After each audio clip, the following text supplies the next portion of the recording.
cœurs brisés, car toi seul les consolera. Car tu nous remplis d'une vie nouvelle, nous t'aimerons d'un amour éternel. Tu ouvres grand les portes des cieux, nous voulons déclarer que tu es notre Dieu.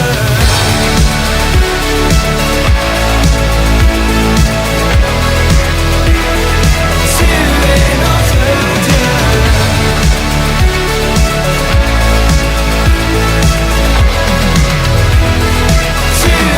notre Dieu. Heureux sont les rejetés, car tu leur ouvriras tes bras. Heureux ceux qui ont donné, car c'est toi qui les combleras. Car tu nous remplis d'une vie nouvelle, nous t'aimerons d'un amour éternel. Tu ouvres grand les portes des cieux, nous voulons déclarer que tu es notre Dieu.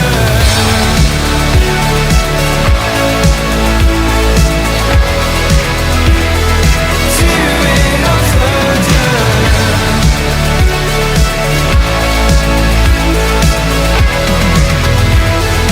Tu es notre Dieu.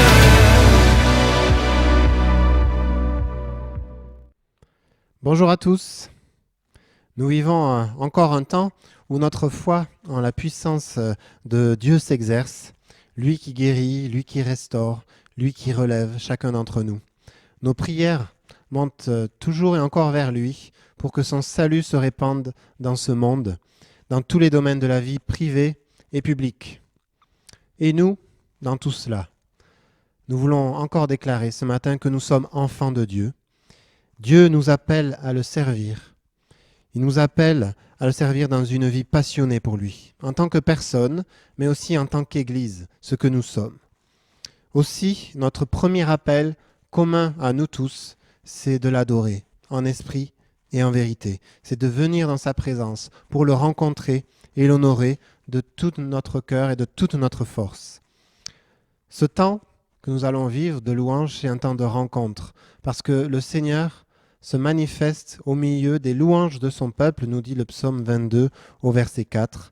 Au milieu des louanges de son peuple, il se réjouit, il habite, il demeure, mais il se manifeste, il parle et il communique son cœur.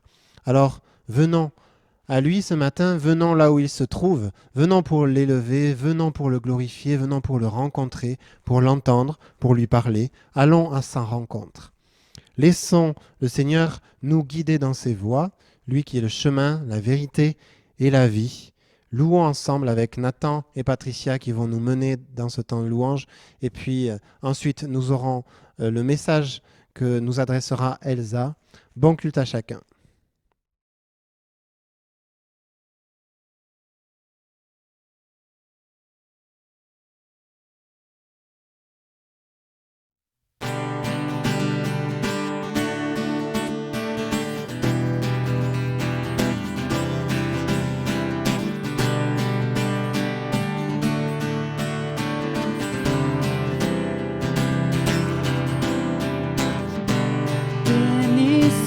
Ton nom, là où tu donnes l'abondance et déverses ta bienveillance. Béni soit ton nom. Béni soit ton nom, comme ma vie traverse un désert. Quand je marche en terre inconnue, béni soit ton nom. Tes bienfaits font naître en moi des chants de louange. Et même au cœur de la nuit, Seigneur, je redirai. Béni soit le nom du Seigneur, béni soit ton nom. Béni soit le nom du Seigneur, béni soit ton nom glorieux.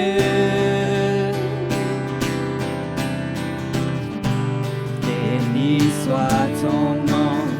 Quand sur moi brille le soleil, quand la vie semble me sourire, béni soit ton nom. Béni soit ton nom. Quand la route se meut de souffrance, c'est mon goût d'offrir ma louange. Béni soit ton nom. Tes bienfaits font naître en moi des chants de louange. Et même au cœur de la nuit, Seigneur, je redirai. Béni soit le nom du Seigneur. Béni soit ton nom.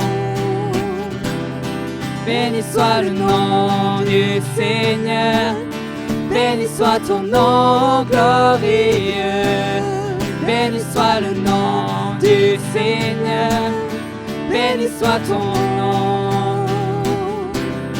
Béni soit le nom du Seigneur. Béni soit ton nom glorieux. Tu es souverain. Tu es souverain. Tu es souverain. Mon cœur choisit de dire, béni soit ton nom. Tu es souverain. Tu es souverain. Tu es souverain. Mon cœur choisit de dire, béni soit ton nom. Béni soit le nom du Seigneur. Béni soit ton nom. Béni soit le nom du Seigneur. Béni soit ton nom glorieux. Béni soit le nom du Seigneur. Béni soit ton nom. Béni soit le nom du Seigneur. Béni soit ton nom glorieux. Tu es souverain. Tu es souverain. Mon cœur choisit de dire, béni soit ton nom. Déclarons. Tu es souverain. Tu es souverain. Mon cœur choisit de dire, béni soit ton nom. Déclarons encore. Tu es souverain. Tu es souverain. Mon cœur choisit de dire, béni soit ton nom. Béni soit le nom du Seigneur. Béni soit ton nom. Béni soit le nom du Seigneur. Béni soit ton nom glorieux. Béni soit ton nom glorieux. Béni soit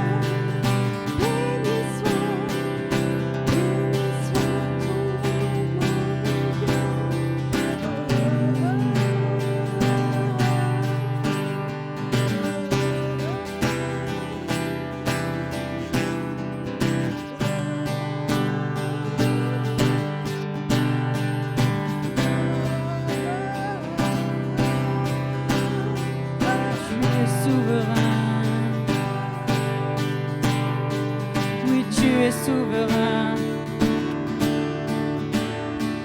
Oui, tu es souverain. Bénissons ton nom. Nous déclarons, oui, tu es souverain. Tu es souverain. Mon cœur choisit de dire, béni soit ton nom. Encore.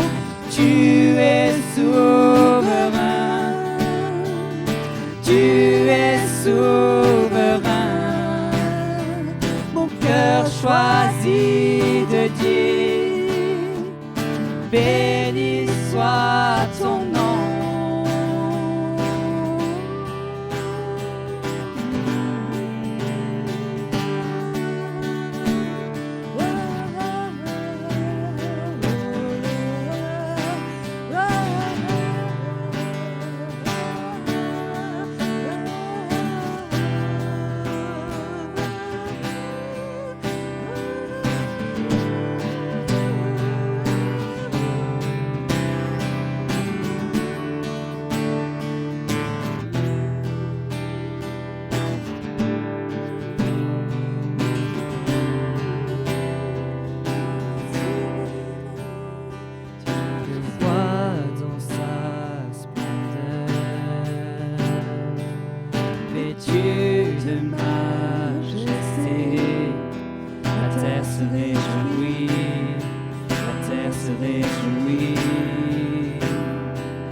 Le plus grand des noms, digne de louange. Mon cœur s'écrie, oh Dieu, tu es grand. Oh Dieu, tu es grand. Nous chantons, oh Dieu, tu es grand. Et tous verront, oh Dieu, combien tu es grand. Oh Dieu, tu es grand. Nous chantons, oh Dieu, tu es grand. Et tous verront, oh Dieu, combien tu es grand.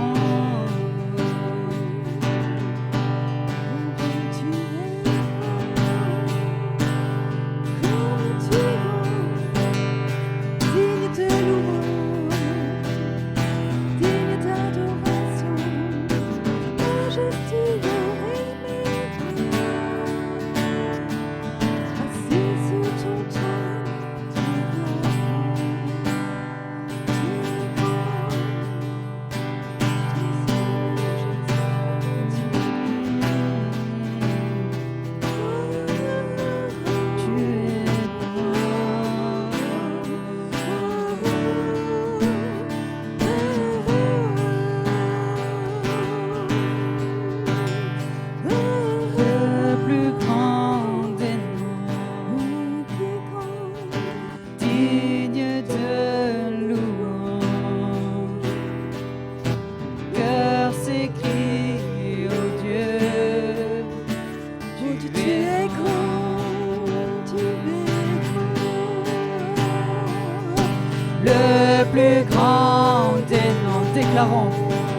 digne de louange. Mon cœur s'écrie, oh Dieu, tu es grand. Mon cœur s'écrie, oh Dieu, tu es grand.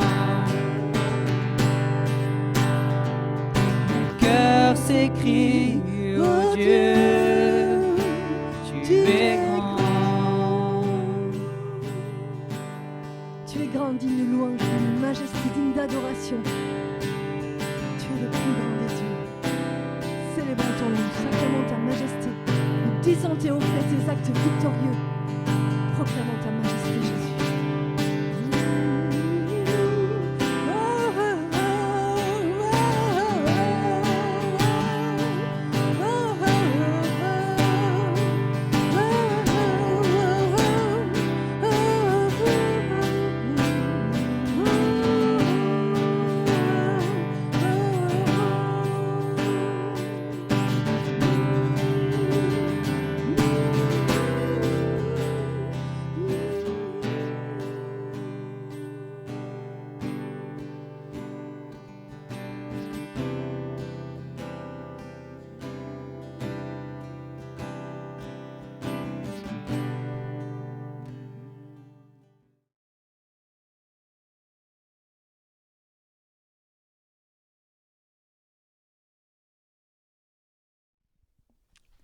Bonjour à tous.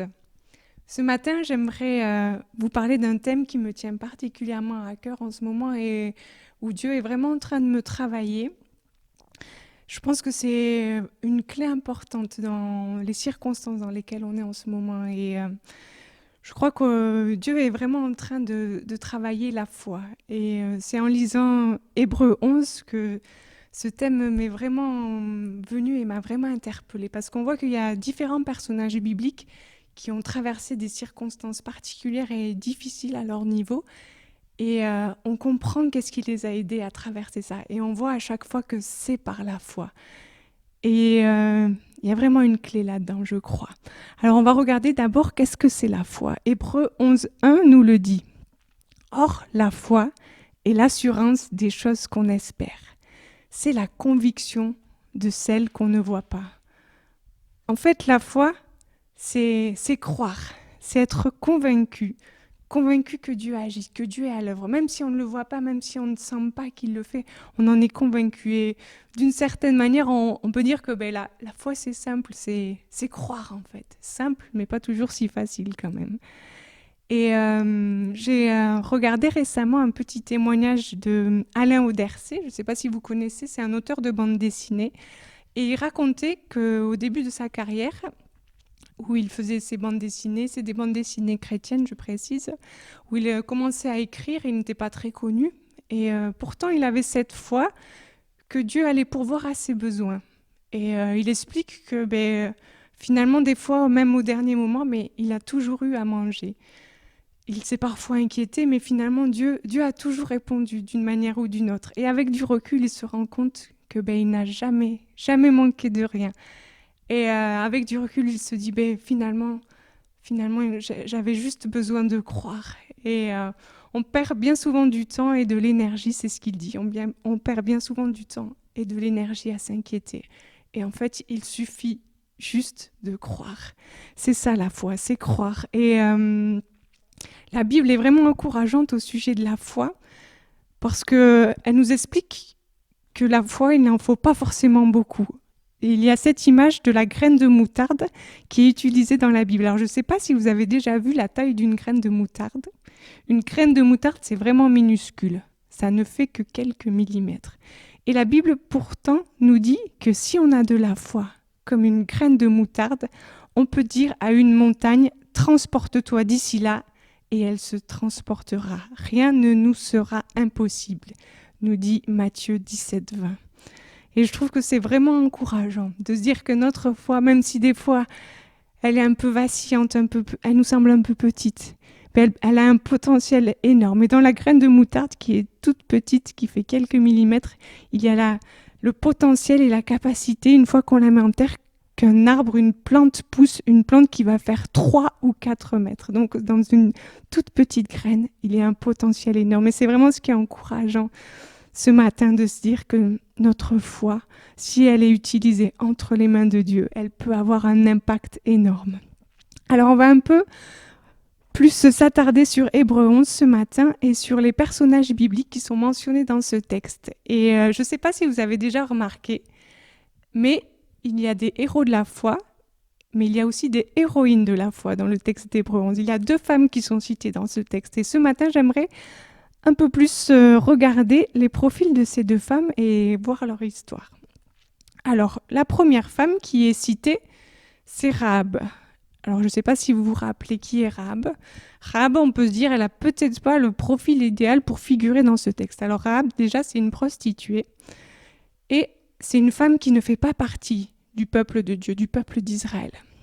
Mais pourtant, c'est une femme qui a cru. Elle a dû entendre parler de Dieu, elle a dû entendre les miracles qu'il avait faits et elle a cru. Et quand les Israélites sont venus en éclaireur espionner la ville de Jéricho, elle les a accueillis chez elle, elle les a cachés. Parce qu'elle a cru en qui était Dieu. Et c'est pour ça qu'elle figure dans Hébreux 11. Une autre femme qui figure dans Hébreux 11, c'est Sarah.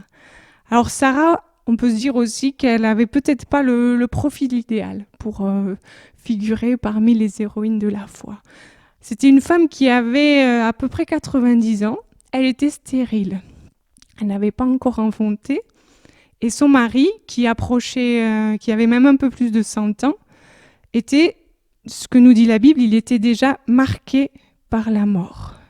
Et pourtant, cette femme-là a eu la foi et elle est devenue la mère d'une multitude. C'est ce qu'on va lire et c'est ce que nous dit Hébreux 11, 11. Par la foi, Sarah, elle aussi, qui était stérile, a été rendue capable de devenir mère, alors qu'elle en avait depuis longtemps dépassé l'âge. En effet, elle était convaincue que celui qui avait fait la promesse est digne de confiance. C'est pourquoi aussi, d'un seul homme, plus encore, d'un homme déjà marqué par la mort, sont issus des descendants aussi nombreux que les étoiles du ciel et que les grains de sable qu'on ne saurait compter sur le rivage de la mer.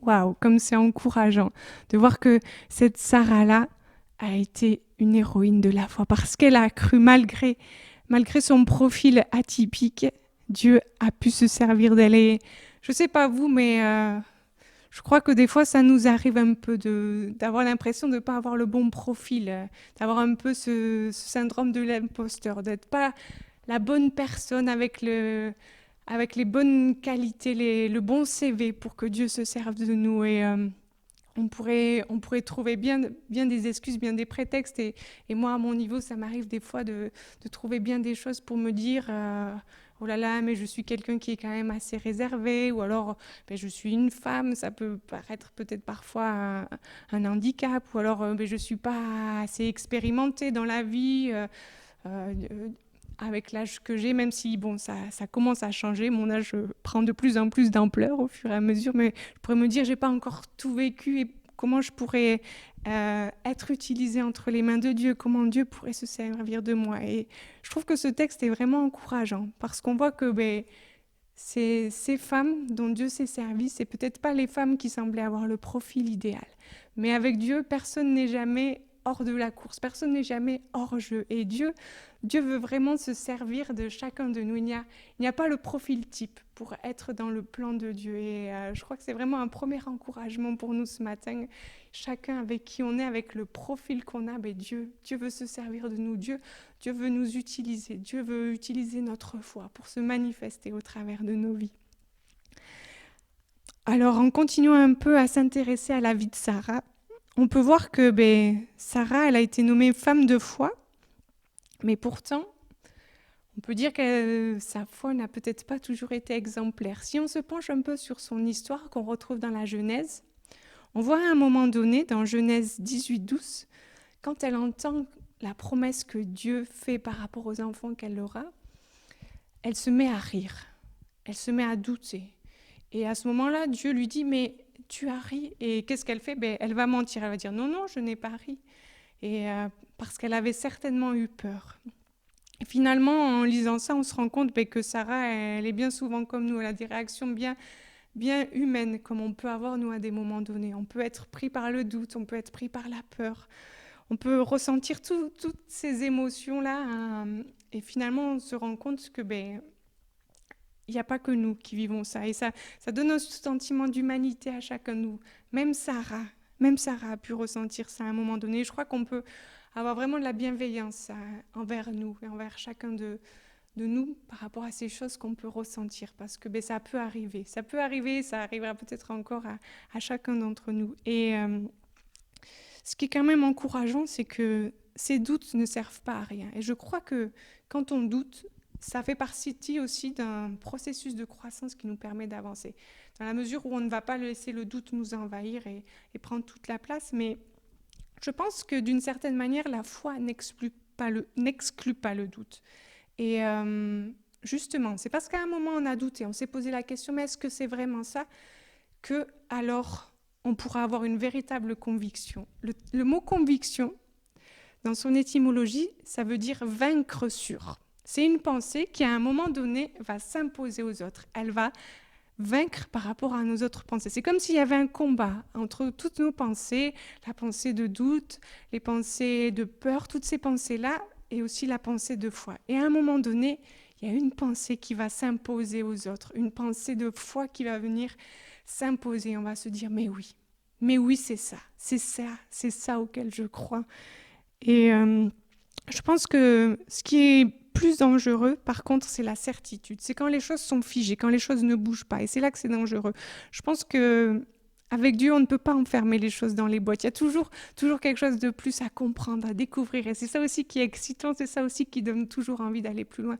C'est parce qu'on ne peut pas enfermer les choses, mais il y a toujours quelque chose à aller découvrir et chercher en plus avec Dieu. Et pour en revenir au doute de Sarah,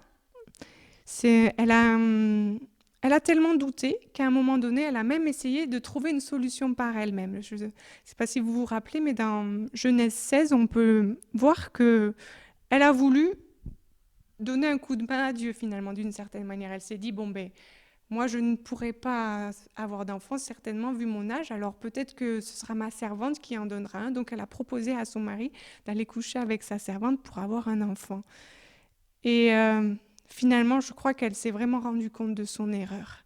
Et elle a vraiment compris qu'elle avait fait fausse route. Et finalement, si dans Hébreux 11, on peut lire qu'elle a été convaincue que celui qui avait fait la promesse est digne de confiance, c'est bien parce qu'à un moment donné, elle a eu une conviction.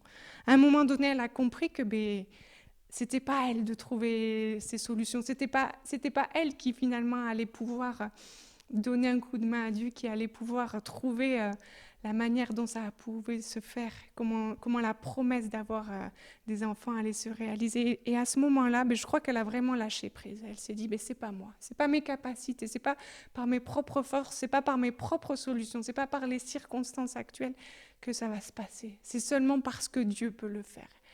Et je crois que la Bible ne nous l'explique pas, mais je crois qu'à un moment donné, si elle ait pu arriver à cet état où on dit qu'elle a été convaincue, c'est parce qu'à un moment donné, elle s'est dit, mais oui, il n'y a que Dieu qui peut le faire, il n'y a que lui qui peut le faire, moi je n'y arrive pas. Moi vraiment, je me sens limitée moi-même, je ne trouve pas de solution à l'extérieur, il n'y a que Dieu qui peut le faire. Et finalement, c'est bien souvent quand on ne contrôle plus rien, quand on n'a plus de maîtrise sur les circonstances, quand on se rend compte que c'est pas par nos propres capacités, par nos propres ressources, que c'est pas par les circonstances qu'on va y arriver, qu'on lâche prise et qu'on voit vraiment Dieu se manifester, Dieu à l'œuvre. C'est ce que nous dit ce verset finalement dans 2 Corinthiens 12:10. Quand je suis faible, c'est alors que je suis fort. Quand je me rends compte que c'est pas moi qui ai la prise sur les choses, c'est alors que Dieu va pouvoir se manifester, va pouvoir opérer d'une manière toute différente, vraiment puissante, agir comme lui, bon lui semble, et avec toute la grandeur, la beauté qui le caractérisait. Et je crois que c'est vraiment aussi valable pour nos circonstances actuelles. On se rend compte qu'actuellement, on ne contrôle pas grand-chose sur les situations. On avait peut-être fait des plans, on avait peut-être élaboré des choses pour l'avenir, et on se rend compte que tout ne se passe pas comme prévu en ce moment. Et je crois que c'est vraiment un temps particulier où Dieu veut se manifester d'une manière encore plus grande, encore plus forte, où on peut encore plus s'accrocher à lui, dépendre de lui, parce qu'on se rend compte qu'on ne maîtrise pas grand-chose. Mais notre dépendance en Dieu, je crois, n'en sera que plus grande et plus entière. Et c'est là qu'on va se dire, mais il n'y a que toi qui es capable dans ces temps d'agir, de manifester ta gloire, de te révéler, de faire réaliser chacune de tes promesses. Et je crois que vraiment c'est des temps où Dieu veut agir de manière toute particulière et nous révéler combien nous pouvons être forts en lui, alors que nous nous sentons faibles. Et ce que je trouve encourageant dans cette histoire de Sarah, pour en revenir à elle, c'est que c'est parce qu'elle a eu cette foi-là, parce qu'à un moment donné, elle a été vraiment convaincue qu'elle a été appelée héroïne de la foi. Et pourtant, on vient de le dire, elle a douté. Mais ce qui m'interpelle et ce que je trouve vraiment beau, c'est que Dieu ne regarde pas au moment où elle a douté. Dieu ne se focalise pas sur ces petits détails, ces moments-là qui peuvent arriver à chacun d'entre nous. Mais Dieu regarde à l'ampleur de sa vie et Dieu fait d'elle une héroïne de la foi. Et c'est pour ça qu'elle peut figurer dans Hébreux 11 à côté des autres personnages bibliques qui ont été aussi des héros de la foi. Et je trouve ça tellement encourageant pour nos vies, tellement encourageant de se dire que Dieu ne va pas se focaliser sur les détails, sur les moments où on a l'impression qu'on n'a pas été à la hauteur, sur ces moments-là où peut-être on a douté, où peut-être on a eu l'impression de ne pas être assez bien, de ne pas faire ce qu'il fallait. Mais Dieu ne regarde pas seulement à ces moments-là. Dieu regarde à l'ampleur de notre vie, à l'ampleur de ce qui s'est passé dans nos vies. Et Dieu voit ces moments où on lui a été fidèle, où on a cru en lui. Et Dieu voit ça. Et Dieu se réjouit.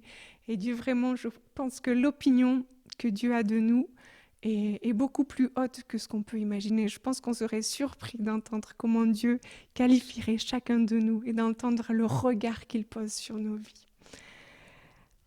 Alors, pour continuer sur l'histoire de Sarah, on voit que Sarah a été une femme de foi. Et au-delà de ça, Sarah a été aussi une mère. Et il y a vraiment une destinée particulière sur sa vie, une destinée pour devenir mère. On comprend que Dieu a vraiment un plan large pour sa vie. On le voit déjà. Ça se manifeste en Genèse 17-15 quand Dieu déjà va changer son nom. Au début, elle s'appelait Sarai, ça voulait dire ma princesse. Et finalement, Dieu la renomme Sarah, ce qui veut dire princesse. On voit qu'elle n'est plus seulement la princesse d'Abraham, mais sa destinée prend de l'ampleur. Ce ne reste plus restreint au cadre de sa famille, mais ça s'élargit. Ça s'élargit. Et finalement, elle a la vocation de devenir une mère, la mère d'une nation, la mère de futurs rois. Et on voit vraiment que l'enfant que Dieu lui donne, c'est un enfant qui va être une bénédiction pour elle, mais une bénédiction aussi pour toutes les générations à venir. Et aujourd'hui, c'est un jour particulier, c'est la fête des mères. Alors j'avais vraiment envie de faire un clin d'œil et prendre un temps pour honorer toutes les mamans, pour honorer chacune des mamans. Alors les mamans biologiques, les mamans qui ont donné la vie, mais aussi toutes les mamans de cœur, toutes ces mamans qui transmettent et qui communiquent la vie de différentes manières, qui communiquent l'amour, même si ça n'a pas eu une manifestation physique à un moment donné. Je crois qu'une maman, c'est beaucoup plus large que les mamans biologiques. Vraiment, il y a le cœur d'une maman dans beaucoup de femmes. Il y a ce cœur de maman qui est là pour prendre soin des autres, pour communiquer la vie, l'amour à des enfants qui deviendront ces enfants de cœur. Et je veux vraiment honorer toutes ces mamans et les remercier pour tout ce qu'elles peuvent donner autour d'elles à leurs enfants, tout l'amour qu'elles communiquent, toute la sécurité qu'elles donnent et toute la chaleur qu'elles peuvent communiquer. Je crois qu'une maman, une femme a vraiment un impact particulier. C'est elle qui communique vraiment une atmosphère particulière, une chaleur particulière dans une maison. Et vraiment, les mamans sont précieuses pour les enfants. Et moi, j'ai la chance que mon petit Robin, qui a 8 mois, mon petit dernier, me le rappelle souvent qu'une maman, c'est important. Et lui, à ses yeux, j'ai vraiment l'impression d'être importante. Et des fois, ça fait juste 5 minutes qu'il ne m'a pas vue. Je suis partie dans une autre pièce. Et d'un coup, quand il me voit, il est tellement content, il rigole, il sourit, on sent qu'il est content de me voir. Et il me rappelle combien une maman, c'est précieux pour un enfant. Alors peut-être qu'en grandissant, et bien souvent nos enfants ne nous le rappellent plus, mais vraiment, n'oublions pas combien nous sommes importantes pour eux et précieuses pour eux, combien chacune de vous, vous êtes un cadeau pour vos enfants. Et merci pour tout ce que vous donnez pour eux. Merci pour tout ce que vous investissez dans leur vie, pour toutes les graines que vous semez, parce que je crois que ces graines porteront du fruit. Alors peut-être pas dans les temps où vous avez imaginé, peut-être pas au moment où vous l'imaginez, mais toutes ces graines portent forcément du fruit. Et à un moment donné, ces enfants vont vraiment pouvoir impacter, être une bénédiction autour d'eux, impactés parce qu'ils ont reçu et vous leur avez transmis toutes ces belles valeurs, toutes ces choses que vous avez voulu leur transmettre. Alors merci d'investir dans vos enfants et merci de croire en eux parce que vraiment vous êtes en train d'investir dans des destinées, vous êtes en train d'investir dans des vies qui auront de l'impact. Et ce qui m'encourage dans l'histoire de Sarah, c'est de se dire que Sarah, elle a été mère. Elle a été choisie pour être mère alors que, comme on l'a vu, elle n'a pas toujours été parfaite. Elle n'a sans doute pas toujours été exemplaire. Mais pourtant, c'est elle qui a été choisie pour être mère et la mère d'une multitude. Et je trouve que c'est tellement encourageant pour nous de se dire que peut-être qu'on n'est pas toujours parfaite, qu'on n'est peut-être pas la mère toujours au top, toujours idéale. Mais que ça n'empêche pas pour autant qu'on soit la mère qu'il faut pour chacun de nos enfants.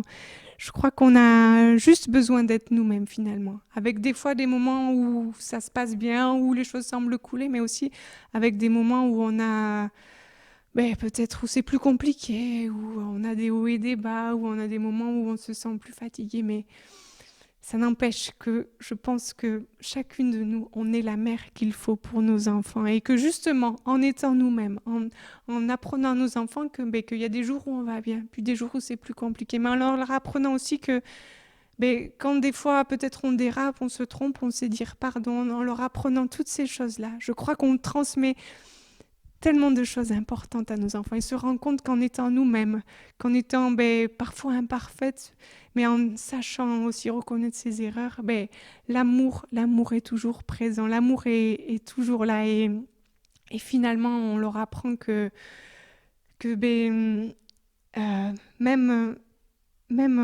si on se trompe parfois, ça alors attendez, je me perds dans mon idée. je relis mes notes.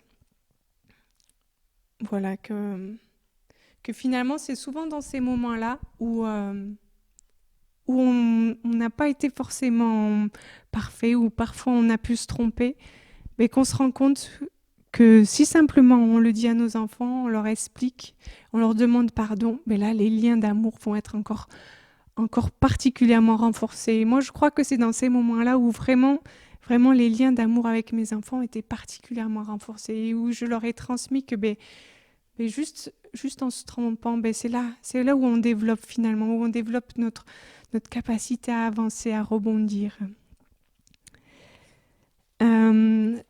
Voilà, après cette parenthèse pour parler des mamans, je voudrais conclure et revenir à Sarah.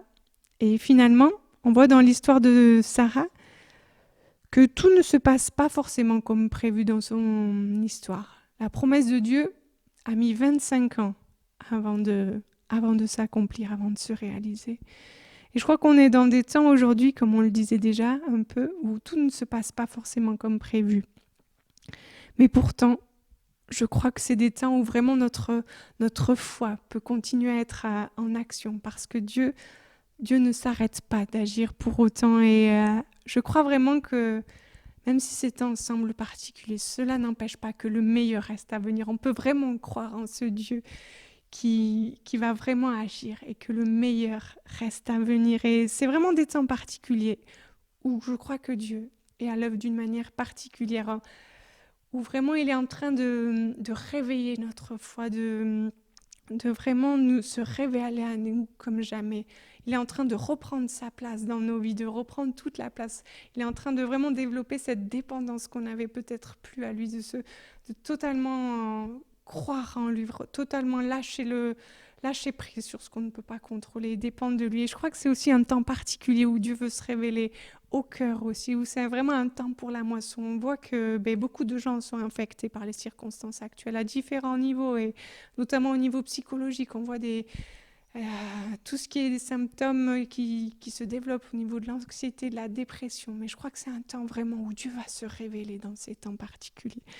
Et on voit aussi que c'est un temps où Dieu veut manifester son royaume, manifester les valeurs de son royaume.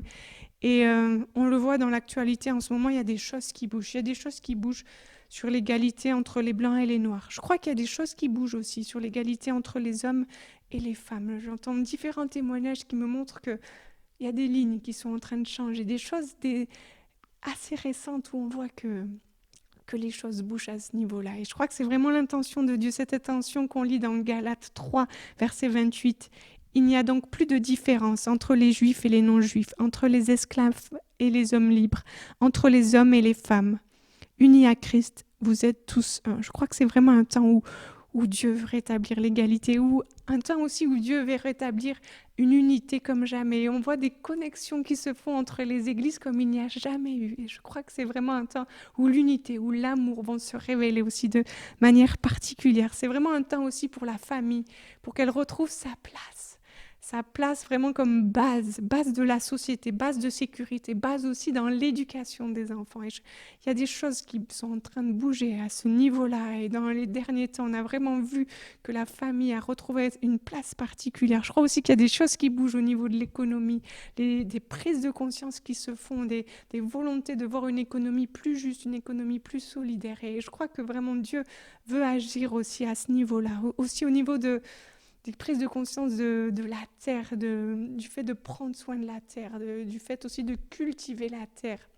Toutes ces prises de conscience qui se font par rapport à ça. Et c'est vraiment un temps particulier où Dieu veut agir. Et je crois que voilà, on peut simplement croire que Dieu peut se servir de nous dans ces temps et que Dieu est à l'œuvre. Alors, c'est vraiment mon encouragement ce matin pour chacun de vous. Croyez vraiment que avec le profil que vous avez, Dieu peut se servir de vous. Dieu est en train d'agir en ce moment et Dieu peut vous utiliser dans ces temps particuliers pour révéler à cette terre, révéler à ce monde qui il est. Vraiment, soyez encouragés ce matin.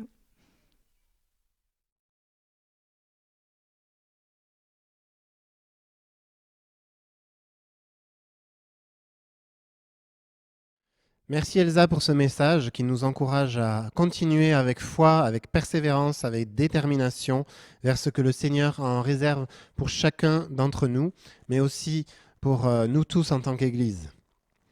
Nous allons avoir un dernier chant avec Patricia et Nathan, qui est un chant de bénédiction. Avant cela, quelques annonces par rapport à la vie de notre communauté pour l'espace Bethesda. Et puis pour vous tous qui nous écoutez aujourd'hui, ce soir à 20h30, nous aurons un autre rendez-vous des Sentinelles 24/7 sur la chaîne YouTube de France Prière, où nous aurons un temps à la fois de louange, mais aussi d'intercession et de prière pour notre pays et pour divers sujets. Nous vous invitons à vous y connecter à 20h30. Dimanche prochain, nous n'aurons pas un culte sur YouTube, mais sur Zoom. Donc pour le culte du 14 juin à 10h, vous aurez pour tous ceux qui sont membres de cette communauté le lien pour vous y connecter. Et si vous voulez y participer, vous aurez également ce lien sur notre site internet espace-bethesda.org.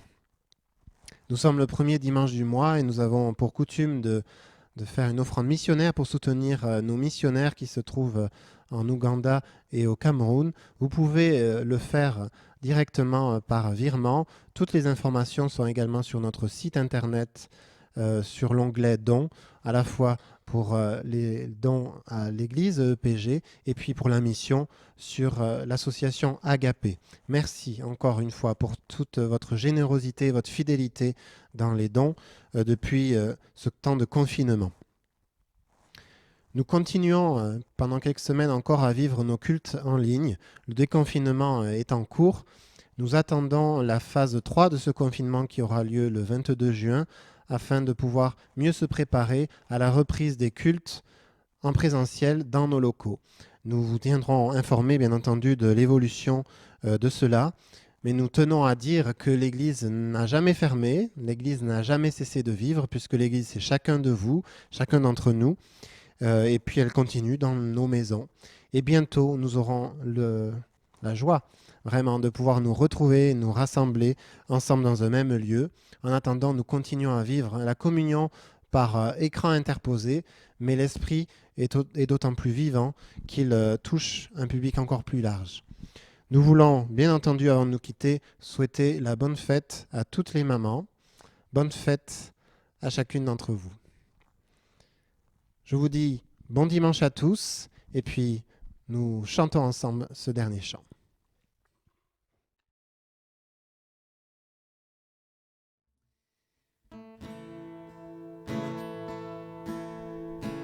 Nous allons prendre un chant maintenant que vous connaissez certainement, qui a été chanté par beaucoup de personnes, beaucoup d'églises aussi. Et c'est un chant de bénédiction qui s'appelle La Bénédiction. Et ce matin, je veux le chanter avec vous, on veut le chanter avec vous, comme une prière de bénédiction pour chacun d'entre vous, pour chacun d'entre nous, pour nos familles, pour tout ce que Dieu est pour nous aussi. Donc je vous invite à le prendre avec nous et à déclarer Amen aussi, qui est un signe de l'accord de ce que nous avons dit. Et nous sommes tous ensemble lorsque nous allons partager ce matin et proclamer. Dieu te bénit et te garde, il rayonne sur toi, il t'accorde sa grâce. Ton Dieu se tourne vers toi, te donne sa paix. Ensemble. Dieu te bénit et te garde, il rayonne sur toi, t'accorde sa grâce. Ton Dieu se tourne vers toi, te donne sa paix.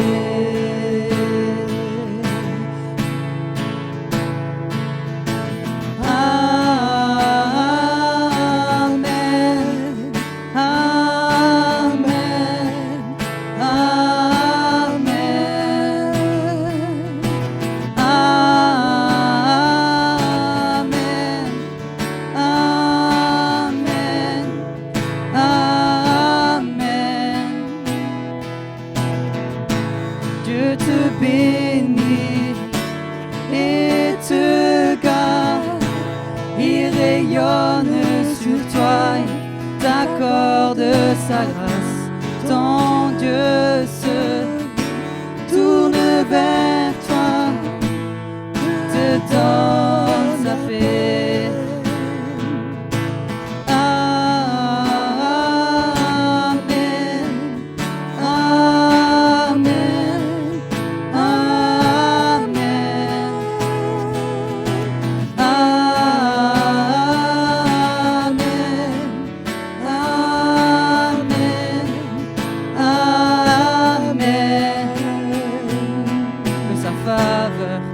Sur toi, pour plus de 1000 générations, toute ta famille et tes enfants et les enfants de leurs enfants, que sa présence t'environne, là avec toi, à tes côtés, qu'elle t'inonde et t'entoure.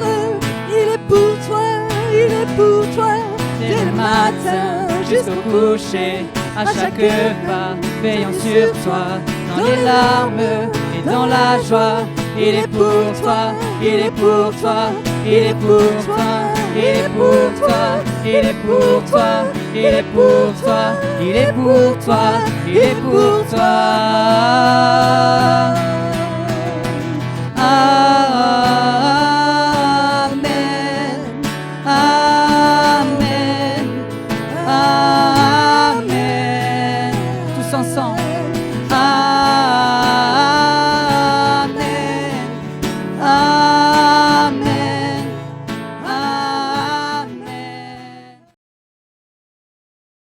Que sa faveur reste sur toi pour plus de 1000 générations, sur ta famille et tes enfants et les enfants de leurs enfants. Que sa faveur reste sur toi pour plus de 1000 générations.